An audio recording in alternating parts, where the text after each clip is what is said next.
Assalamualaikum warahmatullahi wabarakatuh. Selamat pagi anak-anak. Bagaimana nih kabarnya hari ini? Semoga anak-anak dalam keadaan sehat ya. Nah, sebelum kita mulai pembelajaran pada pagi hari ini, alangkah baiknya kita membaca doa terlebih dahulu dengan harapan pembelajaran kita bisa berjalan dengan lancar dan mendapat keberkahan. Nah, untuk ketua kelas, silahkan memimpin doa terlebih dahulu. Alhamdulillahirrabbilalamin.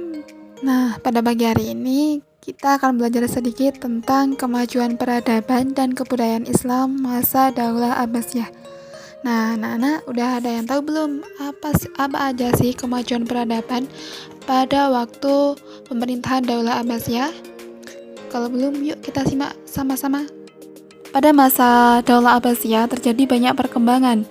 Salah satunya yaitu terbentuknya Baghdad sebagai pusat perdagangan internasional, terciptanya perindustrian tekstil, tambang, dan lain-lain, terbentuknya kelembagaan negara yang semakin maju, penerjemahan manuskrip Yunani, Persia, dan India, dan yang terakhir didirikannya perpustakaan Bait al-Himmah sebagai perpustakaan negara, pusat penelitian, pusat kegiatan studi, dan riset astronomi dan matematika.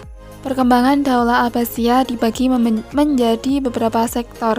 Yang pertama yaitu sektor pengembangan ilmu pengetahuan, yang kedua penertiban administrasi pemerintahan, yang ketiga sektor politik dan militer, yang keempat sektor ekonomi yaitu perdagangan, perindustrian, dan pertanian, yang kelima seni budaya, dan yang terakhir sektor seni sastra. Di dalam sektor pengembangan pengetahuan terdapat banyak penemuan-penemuan oleh para khilafah pada masa Daulah Abbasiyah.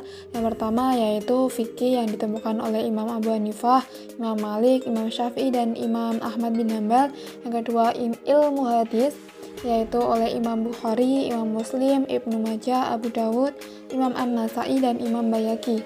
Yang selanjutnya yaitu filsafat oleh Al-Kindi, Al-Farabi, Ibnu Rushdi. Yang keempat kedokteran oleh Ibnu Sina dan Ar-Razi, matematika Al-Khawarizmi dan Abu Al-Wafa. Yang keenam yaitu astronomi oleh Al-Bahtani dan Al-Biruni, dan yang terakhir yaitu tasawuf oleh Al-Ghazali. Dalam masa pemerintahan Daulah Abbasiyah ini tidak hanya tentang kemajuan yang dicapai, tetapi akhir-akhir masa pemerintahan juga terjadi keruntuhan Daulah Abbasiyah. Apa aja sih yang menyebabkan terjadinya keruntuhan Daulah Abbasiyah? Keruntuhan masa Daulah Abbasiyah dibagi menjadi dua faktor. Yang pertama yaitu faktor internal dan yang kedua faktor eksternal. Faktor internal sendiri mempunyai spesifikasi dibagi menjadi 4, yaitu hubud dunya. Yang kedua, konflik keluarga Daulah Abbasiyah yang berujung pada perebutan kekuasaan. Yang ketiga, meningkatnya konflik keagamaan. Yang keempat, melemahnya jiwa patriotisme dan nasionalisme. Faktor eksternal sendiri yaitu yang pertama, banyak munculnya pemberontakan. Yang kedua, dominasi bangsa Turki dan bangsa Persia. Nah, anak-anak, itu tadi merupakan materi singkat dari kemajuan peradaban dan kebudayaan dari Daulah Bani Abbasiyah. Mungkin untuk pertemuan pada pagi hari ini cukup sampai di sini. Semoga anak-anak bisa terus semangat belajarnya.